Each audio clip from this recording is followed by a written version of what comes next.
sometimes recognizing that learning isn't the solution, and that's okay. The relationships, you cannot underestimate the relationships. And I think bringing those two pieces together is around talking in language that the business understands.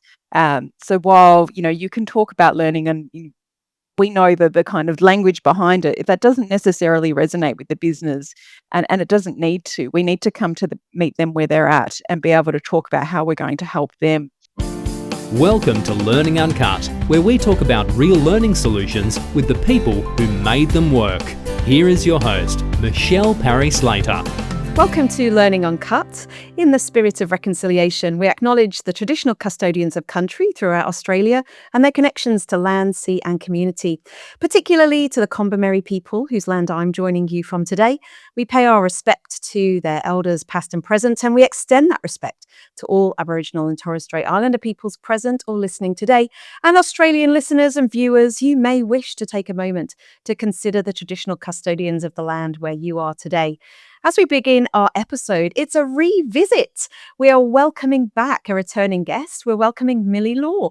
And Millie spoke to us initially on episode 161, where she was sharing her award-winning blended learning with business impact. And it really does read like the who's who, the how-to, the what's what of modern learning and development. I had a re-listen to the episode and it reminded me why it really is my favorite episode from last year. And we're here today to follow up the what happened next. Now, when we have a good who's who, when we have a good sort of how-to guide, we can't just leave it there. Millie had 20 to 25% improvement, and what a key business metric that was, and what a fantastic improvement that was.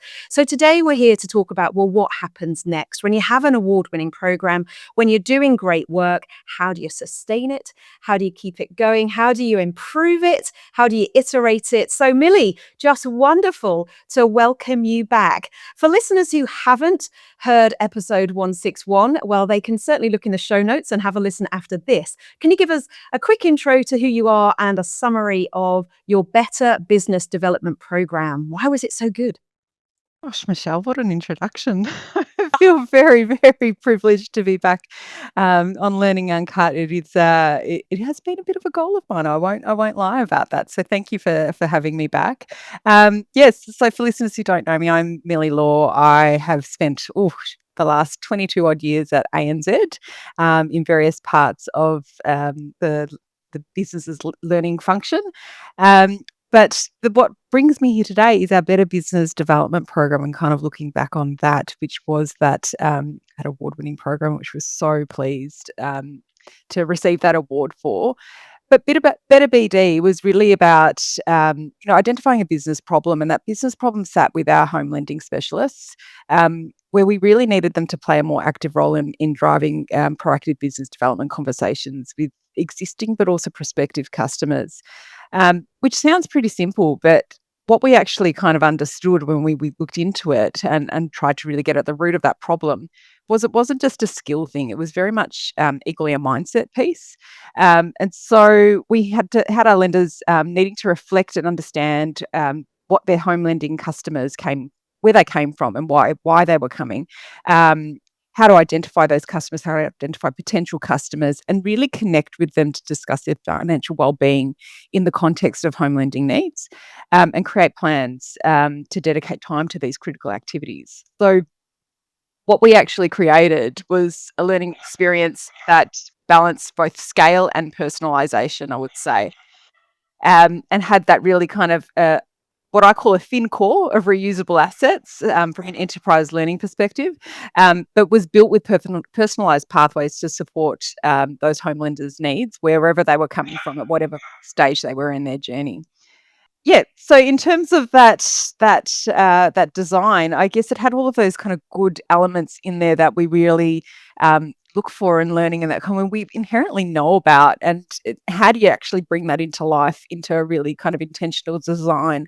So things like spaced retrieval, deliberate practice, reflection, social learning, all of those things made up that design of Better BD.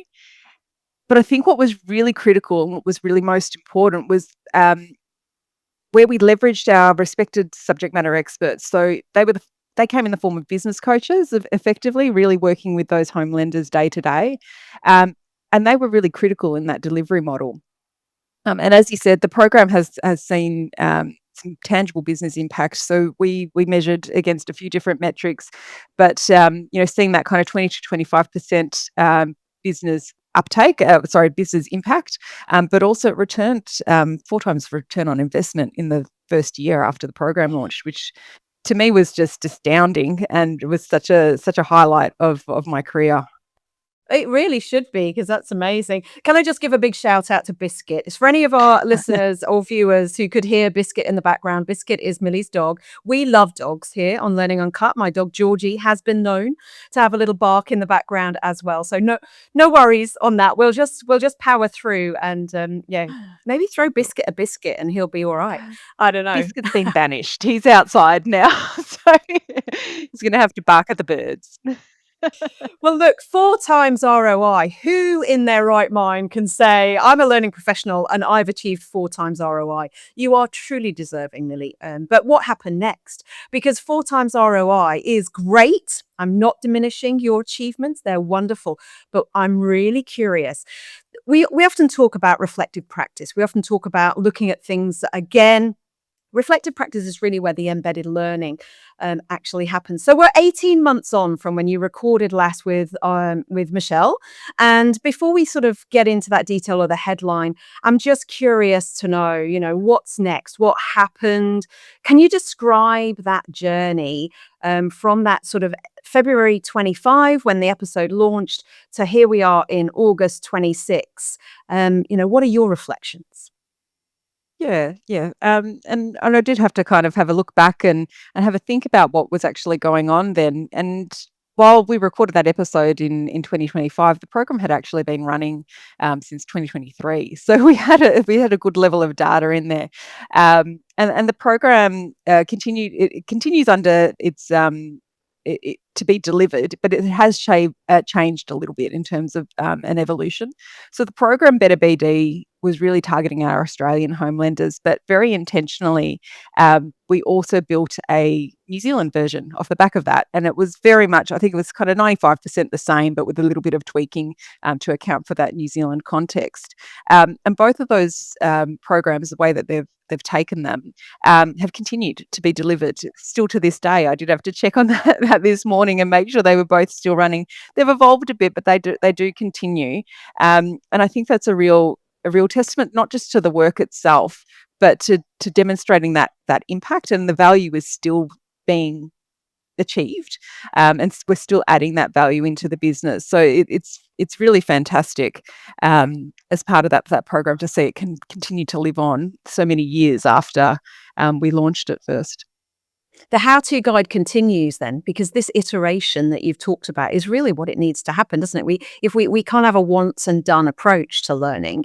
It's got to move with the times. It's got to move with the economy, in your case, being a bank.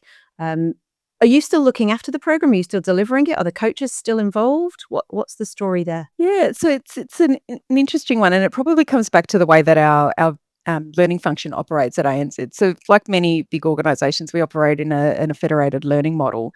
And in my role as part of the strategic capability team, we focus on those capability areas and the workforce segments that we've identified through our strategy that we need to disproportionately invest in as a bank.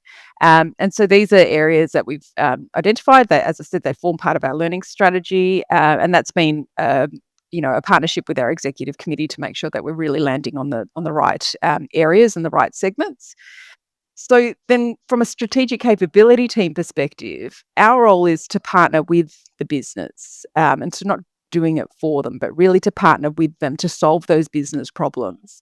And the way that we did that was we do that is through experimenting with ways that we can actually lift capability. But the goal is always to be able to scale it and sustain it across the bank, as well as in the specific workforce segments and parts of the business. And so Better BD was one of those solutions. Actually, it's one of the first that we tried in this way, part of the current operating model. And as part of that scaling and sustaining solution, the content has, for our Australian audience, has been incorporated into the accelerated lender performance program as part of the retail's business's overall kind of home lending curricula. Very pleasingly, it is still run locally by those credible business coaches. And I think that's really, really important, because that to me was one of the key kind of X factors of Better BD. And to see that so continue, I think really shows that that was a great design decision, and the value that you actually get being that close to the business and being that trusted facilitator and coach to help that build that capability. So while the program has changed, it's no longer known as Better BD. It is still run as part of their overall curricula, and it's actually come a little bit closer to the home lending induction program in terms of the spacing. And that design has still kind of maintained that some of those key elements in terms of the space retrieval and the deliberate practice. The program as now runs over the space of about 3 months, and I think they have workshops every kind of fortnight that are led by those business coaches that really helps them to continue to build that business development capability. And similar in our home lending business, they still run the program. It is still kind of closely connected to their home lending induction program as well. I love that you're not precious about it, because sometimes when we build something that's great and we build it and it's award winning, you kind of like, this is the award winning, this is it, this is fixed, this is fantastic. And actually what I'm hearing you talk about is the joy of evolving it, the joy of moving it into something else that's more appropriate for the times that it's in. And how does it feel to kind of make those changes? Is it a bit like watching your child sort of grow up, or does it feel, let's be honest, does it feel a little bit difficult that they've taken something that's, you designed and won for, and it's now different? Well, it actually does not feel difficult at all. And there's a really kind of good reason for that. So, I mentioned that the strategic capability team, our role is to kind of partner with the business. And so when we were building Better BD and the program in New Zealand, we really did partner with the business. We actually created a cross-functional pop-up team as part of that for the life of the project. So in those early days, that included business representatives from the Australia Retail Learning Team and from the New Zealand Learning Team. And so they co-created it with us. So we had right from the start their business context represented. And so we could still work on that mindset of we're trying to build an enterprise solution. So that FinCore with the business context, but that's really going to be meaningful for the business and drive those not just capability outcomes, but those business outcomes. So I guess when it came to handing over the program, it didn't really feel like handing it over. It just felt like this is the natural progression. So really not a difficult transition at all, because we had those business representatives so deeply immersed and invested in the program right from the start. And they were really pivotal to its creation. So while I got to stand up there and accept the award, it was really very much on the behalf of a team that crossed both Australia and New Zealand. And it was just amazing to see that it continues to do that. So, they were involved from those early days of performance consulting conversations right through to the build and the pilot and the experiments, the failed experiments and the ones that that proved us to get success. And so right from that start, we were able to establish those relationships. And so the transition was just smooth and really quite uncomplicated. So you're not running it anymore. So do you know the answer to this question, which is really, is it still performing? Is it still getting those amazing results? Look, I can't hand on heart say whether it's still achieving that 20 to 25% uplift. But for me, knowing that it is still running in a format, I trust that the businesses that now hold those programs and are responsible for running them, they know what they're doing. Like, they're very tenured and they will be measuring it. And I have absolute 100% confidence that they wouldn't be running something that's not adding value to the business. I think the way that it has evolved, and so kind of shifting the not just the design, but where it comes in a home lender's learning journey, is a great signal to show that it is actually still adding value. The bar has been raised. So while business development activity was something that people kind of had some mental barriers towards, we can see that its importance and its relevance is being brought much closer to their kind of onboarding experience. And so it becomes that fundamental piece around, this is an important part of your role. This is why it's an important part of your role. And we want you to feel confident and skilled to be able to perform this part of your role. Just picking up on something you said there about people had a bit of a mental barrier to, essentially sales in a home lending capacity when they were traditionally perhaps not salespeople. Do you think it's shifted culturally? That's just become a normal BAU. This is what we do. This is part of our job. And do you think that this particular program, one of the things that I picked up when I listened was actually practicing in the workshops, actually calling potential customers and having that conversation and not digging into the conversation itself. Did you make a sale? But how did you feel making that sale? I thought that was a really genius move. And I just wonder, has that shifted something in the wider business psyche? I think it has. And I think the fact that this has now become such a core part of a home lender's role, it is about having those conversations. And it's, you framed it as kind of getting the sale. It's not, I wouldn't say it's even about that. For me, the way that we've positioned this program has always been about the customer. So by picking up that phone or, reaching out to a customer in whatever shape that looks like, what you're actually doing is creating that connection. And we know that the role that banks play is really critical in some communities more than others. So it's actually quite a really important customer experience piece, and really taking the time to actually say, hey, you've whatever your circumstance might be, you're up for a renewal. We can see your fixed rate's about to expire. Let's have a conversation and see if this solution is still serving you to the best of its abilities. And if it's not, let's work on a solution that will. So I think that, that was a real key piece in the mindset shift around, it's not actually about pestering people or bothering people. It's actually really coming from a place of good intent around, is this solution still working for you, and how can we actually make it work for you? That mindset piece is fundamental to the success of this, isn't it? Really, really is. It really is. And the program was intentionally designed not just as a skill build, but really to kind of really shift some of those mindsets. And that's what it has done. One of the things that I always talk about with learning is when you build great learning solutions and people go through them and they feel them. So they're not just experiencing, they're not just doing the learning, but they're having an emotional reaction to it. It lands in a way which is much more resonant, and those ripples go out. So that's why I'm not surprised to hear your answer there, because of course people do feel better about, I'm just helping somebody. I just happen to be talking about home lending. And then the next time that customer is like, oh yeah, the bank were really nice. They were really helpful. I feel confident. It's a little bit like policing, isn't it?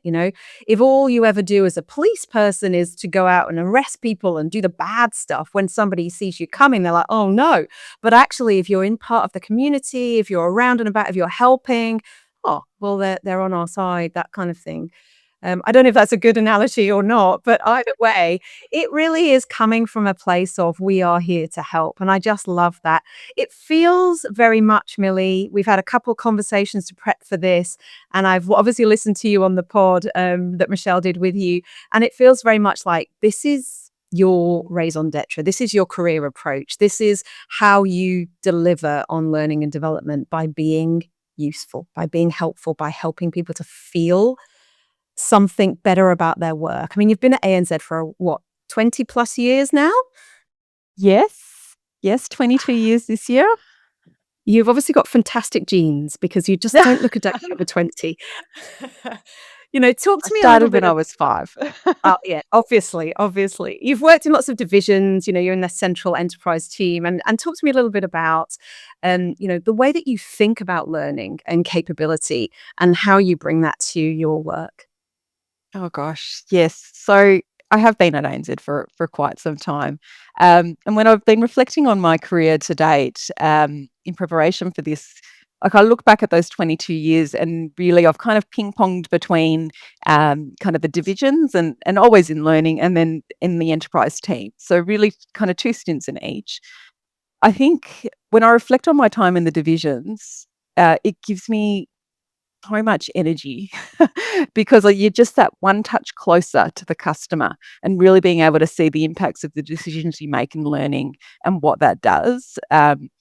Being that close to the people that are really kind of helping and serving our customers is just like a feeling that you just can't compete with. But then in the enterprise team, I think personally, I've learnt so much about thinking about in that bigger picture sense, and really kind of building up my strategic thinking skills and being able to not just think about good designs, but what does that mean long term? Are these the right investment decisions to make? Is this the right time? How do you create that alignment, and how do you create that support so that you get more examples of like Better BD, where it has continued to be sustained in the business and it feels like it's always been part of the business because it has, because they co-created it. Um, Both are absolute brilliant opportunities and give me energy in different ways. And I would highly recommend that if you're in an organisation that has that kind of that scale, and you've got an opportunity to mix it up and be in different parts or different roles, take it. Um, but in some ways, I guess I found now that being in the strategic capability space is almost like that sweet spot between the two, because we do get to have those partnerships we form with the divisions and really surface those business problems and solve business problems through learning where we can. But I guess kind of overall, like stepping back around my career, there are some things that are universal. So whether I've been in those enterprise teams or been in the divisional teams, um, those skills that really come to mind for me and that have really been kind of honed and I continue to work on even now are really good performance consulting skills, and like having those conversations and really getting to the root of what the problem is that you're trying to address, and sometimes recognizing that learning isn't the solution, and that's okay. The relationships, you cannot underestimate the relationships. And I think bringing those two pieces together is around talking in language that the business understands. So while, you can talk about learning and we know that the kind of language behind it, if that doesn't necessarily resonate with the business, and it doesn't need to, we need to come to meet them where they're at and be able to talk about how we're going to help them. I guess these are the kind of key experiences when I look back on my career so far that have really shaped it and really been really critical for me. It's the opportunity really to see the business in action, which enables you then to reflect it back in the learning. And what you just said there, learning isn't always the solution. Sometimes, leaders, managers, even workers in an organization think, oh, I need some training, when actually they might just need a really good conversation. They might just need to have some sort of robust challenge or try something new. And I wonder if there's any sort of top tip. If you're listening to this and you're thinking, well, I work in an organization, maybe it's not as big as ANZ. How do I get into these spaces? How do I have more robust conversations? Particularly if you're seen in a transactional light, in that traditional sort of learning and development way, what would be the one tip that you can give a colleague in another organization to step into some of these conversations that you're suggesting, having like performance consulting or building good relationships? Yeah, for me, I think it's looking at those opportunities, and even with 22 years experience, 22 years in this organization, I will still get the odd email that says, "Hey, we just need a training program on this," or I think we need a 2-day session on this X, Y, or Z. Though it still happens, it still happens, and I think rather than kind of I would call myself a bit of an introvert, and early in my career, I probably would have just responded saying, "Sure thing, no worries. Let me work out what we can do for you," and gone off on my merry way to try and please the people. But I think as I've grown and matured and kind of reflected on what works and what really has impact, it can be as simple as not responding to that email through an email, but picking up the phone, having a conversation. Just want to understand this a little bit more. What does that actually mean to you? Or who are you thinking about? I did get this exact scenario just last week where I got we think we need a 2-day course for 500 people on XYZ topic. I'm like, okay, cool. Pick up the phone. Tell me more about it. What's going on? What seems to be at the root of it? And through that conversation, it might not be a kind of a full-blown kind of picture-perfect performance consulting conversation, but you're able to pick out those gems around, oh, okay, you said this. Does this mean that? And playing it back to them and actually getting them to think about, is that the right solution? And then opening that door through that conversation to say, maybe we could look at something different, or who else can I speak to get a different perspective, or to understand this a little bit more deeply. And that's kind of, I think, where I would start, is not being afraid to pick up the call, not framing it as a you're wrong, it's not the right solution, but just being a bit more curious, asking a few more questions to understand, well, what's really driving this request. And then if all that fails, you can always put the piece back to them around, you want 500 people off the floor for 2 days? That's going to cost you this much. And, I jest, but I think that there is an important part in that, really understanding, just taking the time to be curious and understand and ask more questions. I cannot agree more. And I think if you need to come down to that cost perspective, like you said, I mean, that's a dollar, pounds, shillings cost, but it's also a performance cost. It's also a goodwill cost. It's also the cost of really pulling people away from their work and making them more busy than they were before. And those costs factored in as well can help people to think a little bit differently. So I love your advice there. Pick up the phone. It can feel scary to do that. If you were to sort of give that advice back to younger Millie, even before the award win, before the Better BD, how would you really encourage, because that is quite hard, especially for somebody sort of, young in the profession, new into the profession. They're picking up the phone to somebody who's got manager or leader in their title. How do you actually muster the courage to do that? Look, I think there's a level of kind of understanding your business a bit. And if it does feel like there is a significant gap between kind of your role and the person that's on the other side of that email or that request, I think, you have your networks around you, whether that's your people leader or kind of others around you that can help you navigate that side of things. So is it me that needs to have this conversation, or is it someone else? But in all honesty, I think coming from a place of curiosity and really wanting to help, but also be curious about it. Like, I don't want to waste anyone's time, but I do want to understand this problem before I go off and kind of build you a 2-day program. I really need to understand what we're trying to solve for, what's the gap, and who's really important in that gap, and who else can I speak to understand that. So it can be as easy as, I don't necessarily need to talk to you, but who else could I talk to? Or if you've got the courage, pick up that phone. What's the worst that they're going to do? Not answer? Yeah, there's the actor, isn't it? What's the worst that can happen? They can say, I don't want to talk to you, provide me the course, in which case, like you say, you have to provide them the course, but also leaning on your team around you, leaning on your own line leader to perhaps have that conversation. I'd love for that to happen alongside, so that maybe your line leader's having a conversation, but you're there as well as a new Yeah. person into the profession, or younger person into the profession. These are all lovely, beautiful, generous ideas. Thank you so much for sharing them.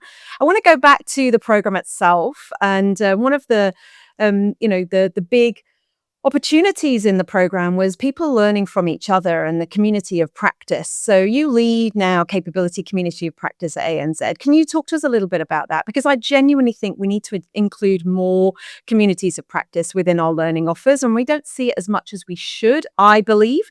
What's your perspective? What's your experience? I mean, many of our listeners might aspire to have a community of practice. What are your top tips around that? Yeah. So I think for us at ANZ, I've had the pleasure of kind of, I don't even want to say running the capability community of practice, because I think I truly do believe that it is a community built experience. And so you get out what you get out what you put in, really. But for us, our capability community of practice is kind of about three things. It's that opportunity to bring the community together. We operate in a federated learning model. So we've got people spread across different countries, different time zones, different parts of the bank, and bringing them together to focus on that learning strategy. We are all we're all employees of ANZ. So we're all working in service of our enterprise strategy. So this is a great opportunity for us to come together regularly to connect and share and grow. We actually did a bit of a self-review of our community last year, and felt that our foundational engagement was pretty pretty good overall and was well in place, but we had some opportunities to improve in some of those other pillars around the sharing and the growing aspects of it. So this year we've been a little bit more intentional about trying to find that right balance between enterprise messages, divisional updates, but also those opportunities to grow as a community, some formal, some less so. But we're pretty, I think what's also kind of important to acknowledge is we are a pretty experienced community. When we did kind of some analysis of who makes up the community, I think the average tenure in learning was kind of 10 plus years on average. But I'm also acutely aware of how most people, or many people, I should say, start in learning. And while there's those formal qualifications that are popping up around learning design and organisational learning and whatnot, many people still kind of fall into learning, having been really good at what they do at their jobs and helping others learn on the job. So our community is that way of creating that connection, whether you're tenured, you're new to learning, or just new to learning at ANZ. You've got people that you can talk to and you can lean on and share your ideas, your successes, your problems, and really focus on kind of learning together as well. Sounds like that's what keeps people involved and keeps them coming back. How do you actually sort of host the community?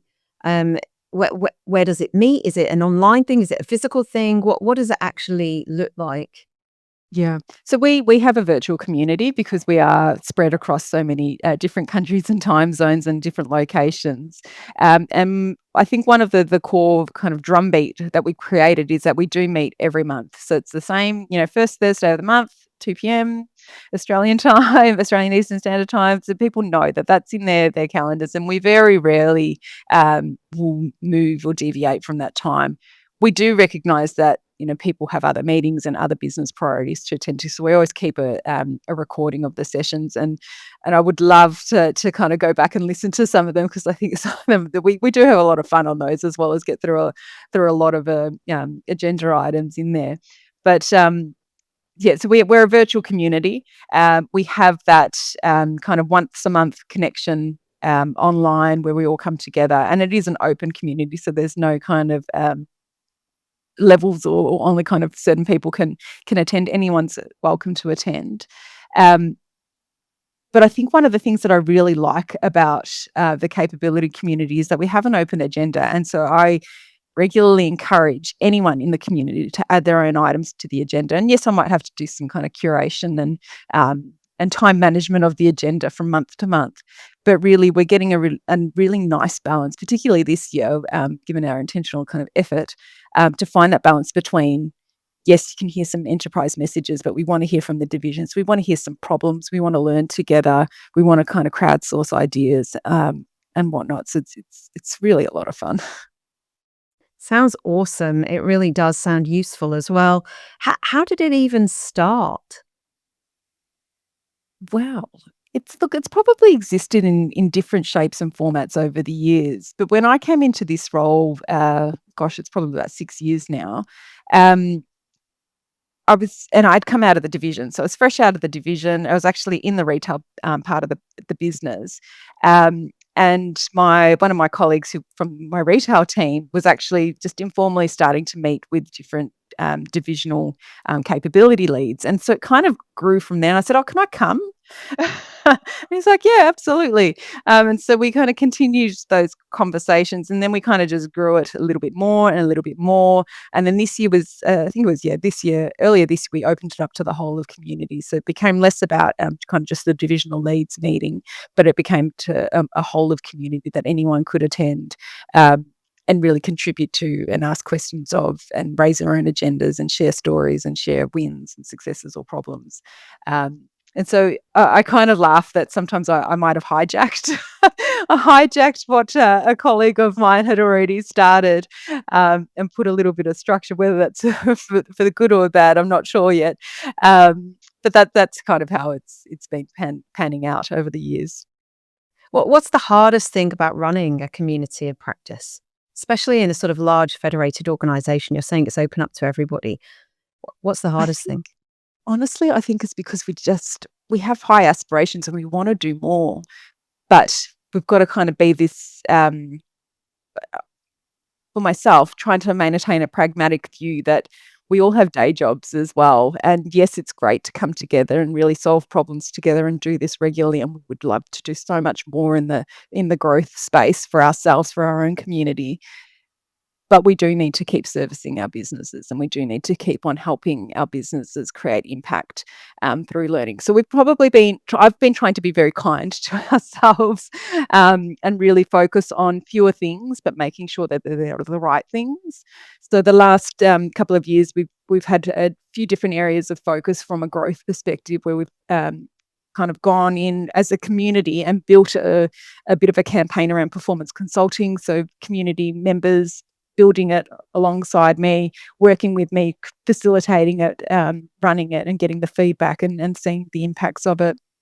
And we've done similar things with learning measurement as well. The opportunity for you to measure the success of your community. I mean, 4 times ROI for your program. How do you know that it's adding any value? Even that, how do you know it's the right thing to do? How do you know it's right for the people coming along? It's a good use of their time. I think, not that we want to talk about attendance metrics, but I think the fact that people are still coming back month on month, that is a good indicator that there's something there that's valuable.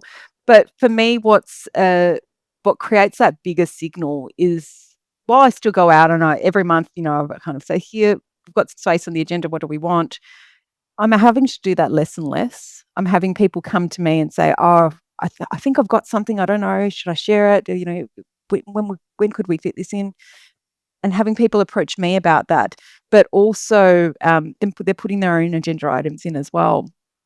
And the level of conversation that we have in these community of practice meetings, it's like it's never dull.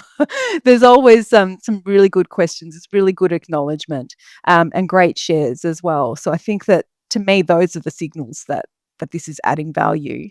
It's not a 4 times return on investment or anything like that, or 25% business impact uplift, but I can see that those small signals are demonstrating that there's something here that's really worthwhile and really special for the community. I love that use of the word signals, because really that speaks to the ripples that we mentioned earlier. This is structurally impacting your culture, even if you intend it or not, that you're coming together as a team. And I also love the fact that now it's open to everybody. The most junior of people could have an idea, float that idea, and it goes somewhere and be discussed and, grow it together. Have you any tangible examples? You might not be able to share them with us, obviously your own internal stories, but have you got anything that sort of surprised you with the community? Anything that somebody's had an idea like that? One of the things that did surprise me, and it was quite a pleasant surprise, although probably shouldn't have been, I mentioned that we did a bit of a self-review on the community last year, just to understand, was it still having impact? It was feeling like a bit of a slog. Maybe it was all, the pace of work in kind of day-to-day life was really building up, and it was feeling a bit hard, and I was getting a bit down on myself at the time, saying, "Oh, I don't know if this is really a good use of time, if people are actually getting much out of it." But when we kind of did our review and analysed the data of what data we did have, we could see that there was something there. And when we took that kind of synopsis back to the community itself and said, "Look, this is what we've identified. What do you think? Is there still value in this? And, how else are we seeing this come to life?" What happened after that was a conversation that, again, it shouldn't have surprised me, but what we were seeing is that the divisional learning teams were actually creating their own connections with each other outside of the structure that we'd created in the kind of the formal elements of the community of practice. And they're like, "Oh no, we talk all the time, and between Australia and New Zealand, yeah, we've got similar business problems. So we work together on that," or with another part of the bank, they're doing that. And I'm like, oh my gosh, this actually is working. Maybe I can't see all of the evidence in the data that we've got, but what we actually can see is that it is working. And so that was a real pleasant kind of surprise that things are working quite well. I love this social learning in action. Social learning is is a sort of our base layer of learning. It's how we've done it for absolute millennia, and this is really what you're giving people a space to think about, giving people a space to work through, and these connections are really strong. There seems to be a lot of you at the bank that are there for a long time. Do you think this feeds into that sort of, the tenure? And how are you welcoming new people in when you've got these sort of long-standing relationships, people working together, a community that's already rocking? How do you welcome the newbies? Look, I keep my eye out. I keep my eye out to see when those new people are popping in. Whether that's through, my peers telling me that they're hiring someone new, or I can see advertisements being advertised for learning roles. I will kind of dig them out, and every so often I'll go kind of through the organisational data and see where I can find those hidden roles, or those friends of learning that we like to call them. And I have often actually given them a personal email and said, "Hey, I can see you're in this role. We've got a community of practice. Here's some things that you might wanna do. Here's the invite. We'd love to see you along," and do that bit of a personal invite. But also we're seeing that as, teams kind of, have a bit of attrition, new people coming in, they're inviting them in, and then making sure that they've got the invite. I'll get the kind of every so often that, "Oh, can you add so and so to this? They've just joined." And it's great. It's really great so that it starts to grow. We also have kind of an online presence through our Viva Engage platform and a Teams channel, so we can kind of scoop up some people in there as well, and identify when they're coming in, and really connect. Because that's one of the main pieces. We want to connect. We want to connect. We want to share, and we want to grow. And that's what creates these signals and the ripples, doesn't it? So I want to start to bring us to a close. I think we could talk about this forever. So I'm curious to know what's next. Have you any thoughts on that? I mean, what we've talked about today, the reflections on a long-standing program, the fact it's still running, the fact that great design, is still there for you, and that's led into and continues with this community approach. What do you think's next? Oh gosh, so many things on the horizon. So I am so pleased with the where we're at in terms of learning at ANZ. Yes, we've got some things that we could absolutely strive for. We've got a great opportunity now that we're really exploring to amp up learning culture across ANZ, and really starting to shift mindsets about what does learning really look like across the organisation? What does learning look like just for an individual? I mean, we know so much of it happens like in our day to day. It could be a quick Google search, or pick up the phone to a friend and ask a question, and trying to reshape the way that people think about learning inside ANZ in those contexts as well. So we've got some exciting stuff around knowledge management that we're doing, and more of the social learning and application and reinforcement aspects of learning. But for me, I think it does come back down to kind of relationships, um, and really just picking up the phone, finding out what's going on, being curious, and understanding the needs of those people that are helping serve our customers. Solid performance consulting is really at the heart of it all, isn't it?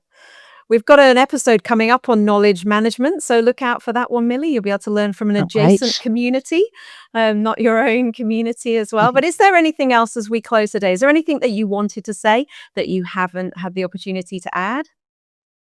Look, for me, I started in learning, as many did, as a bit of a facilitator, but looking at the way that learning has really evolved over the last 20 or years or so, for me, the awards are great, but for me, the great learning work it's really about learning itself, or the asset, I should say. It's more about those relationships, the alignment, and starting those conversations early, and keep telling the story, I think. So don't underestimate the time it takes to bring people with you, because that often actually determines whether the work lasts or not. Do you think the award made a big difference to you? Did it make a difference to you personally, to the team? What's the benefit there of receiving the award? Look, I think the award is absolutely, for me, it was a great achievement for, personally, and behalf of the team getting to accept that award, for some really, really, fantastic work and a lot of effort over a number of years to bring something to life. And we experimented, and we failed the first few times, but we kept persevering, and really fortunate that we had sponsors around us that were very allowing of that opportunity to experiment and to fail fast, move on and pivot. So that's been fantastic. But in terms of the award, do people at ANZ that are doing this program know that it's award winning? Probably not. But does it serve us well in terms of knowing that we can be held up against others in the industry that are doing equally great work, and we know that we're onto something good here. Beautiful. Well, you certainly deserve it. As I say, my absolute favorite episode of just listening to how to. So if you haven't listened to episode 161, then please do go back. It will be in the show notes. And for anybody who wants to contact Millie, we'll make sure that in those show notes, her LinkedIn is also included as well. But as for today, it's just an update that reminds you, do go back and have a look at your work. It is only in reflecting that we recognize what went well, what could be even better, and then what is next for us today. So thank you, Millie, for sharing with us all of your approaches and your attitudes towards learning. And Millie's answer is really simple, isn't it? Hand it over well, stay curious, and keep the community talking. Until next time on Learning Uncut, thanks for listening. And if you've enjoyed this episode, please do share it and like it and spread the word, because the more people that listen to our episodes, the more people we'll get coming forward to share their stories, because we're all about the real stories for real learning from real people here on Learning Uncut. Thank you, Millie. I've really appreciated having the update 18 months on today. Thanks, Michelle. Thanks for listening. Head over to learninguncut.global/podcast to access resources discussed in this episode. If you have a story to share on the podcast, contact Michelle Parry-Slater on LinkedIn.